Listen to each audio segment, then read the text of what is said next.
Anda kembali digelar perkara. Dokter gadungan Ingwi Tito Banyu telah menipu masyarakat selama 5 tahun. Lantas bagaimana agar masyarakat yang hendak berobat tidak tertipu kejahatan serupa?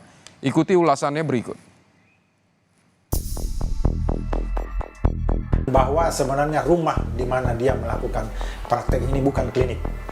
Bukan. Jadi dia pindah tadi di Megaregensi itu ruko, kemudian di Ciantar itu ruko. Seperti melihat ini sebuah bisnis kejahatan, ada peluang di dalamnya, ada kebutuhan, ada penawaran.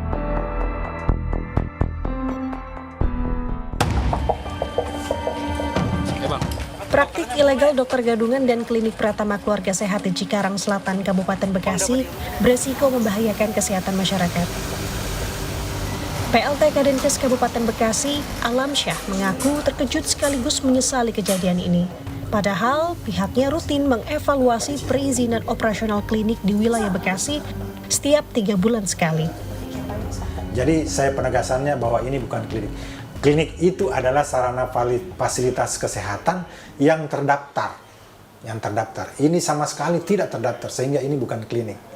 Jadi sudah orangnya dimulai dari juga informasinya KTP-nya palsu, kemudian orangnya bukan seorang dokter, kemudian kenapa bukan seorang dokter? Karena dia tidak mempunyai surat tanda registrasi seorang dokter dari yang diterbitkan oleh Konsil Kedokteran Indonesia. Mirisnya, penipuan berkedok praktik dokter dan layanan kesehatan tersebut berlangsung selama 5 tahun. Kriminolog Kazizah Gustina menilai, pelaku memanfaatkan sejumlah celah, salah satunya adalah praktik pemalsuan dokumen atau identitas diri. Karena mungkin lingkungan pun berperan aktif untuk mendukung itu. Bagaimana sebenarnya celah-celah itu terbuka. Misalnya bukan cuma soal pengawasan ya sebenarnya untuk terhadap profesi-profesi ini tadi.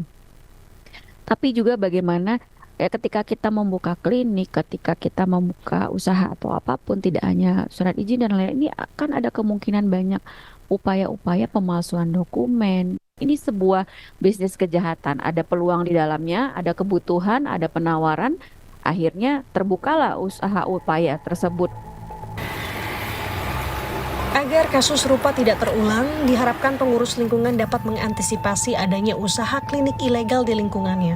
Selain itu, pengawasan terhadap praktik dokter dan layanan kesehatan yang ada di tengah masyarakat perlu ditingkatkan. Ada seseorang ataupun sekelompok orang ingin membuka suatu usaha atau klinik yang klinik kesehatan sekalipun, maka lingkungan sekitarnya, RT, RW, dan lain-lain untuk cek dan recheck lebih lanjut, tidak hanya sekedar menerima saja gitu ya, karena ya itu tadi ya, di kondisi lingkungan kita itu sangat memudahkan sebenarnya untuk upaya-upaya pemalsuan dokumen. Sampai akhirnya masuk ke atasnya lagi ya, terkait dengan Dinkes, apakah dibutuhkan misalnya kondisi pengawasan rutin tertentu. Bagi masyarakat, agar tidak jadi korban penipuan dokter gadungan maupun klinik ilegal, berobatlah ke fasilitas kesehatan resmi pemerintah. Jika memilih kelayanan pengobatan lain, pastikan klinik tersebut memiliki izin resmi. Jangan percaya harga murah. Laporkan pada pihak berwenang jika melihat ada yang mencurigakan pada layanan dokter maupun klinik di lingkungan Anda. Tentunya tidak ada manusia yang tidak pernah sakit. Dan ketika akan ingin memperoleh layanan kesehatan, tentunya ingin memperoleh layanan kesehatan yang maksimal, yang paripurna. Tentunya diberikan oleh orang yang profesional, diberikan di tempat yang benar-benar resmi. Jadi kalau ingin memperoleh layanan kesehatan yang tadi, yang maksimal, yang paripurna, datanglah ke Paskes atau fasilitas pelayanan kesehatan yang memang yakin bahwa itu resmi. Perlu tadi dengan adanya kondisi ini berarti kita perlu cek-cek kembali ketika kita ingin datang ke dokter, mencari akses informasi terkait dengan dokter yang akan kita datangi, testimoni kan pasti ada, ya kan, banyak lah gitu ya, yang jadi untuk mengetahui kebenarannya pun termasuk misalnya klinik ya, banyak informasi banyak ya. Terungkapnya kasus dokter gadungan dan klinik ilegal di Bekasi semestinya membuat kita selalu berhati-hati agar tak berobat sembarangan. Nanda Aprilia, Budi Wicaksono, Kompas TV.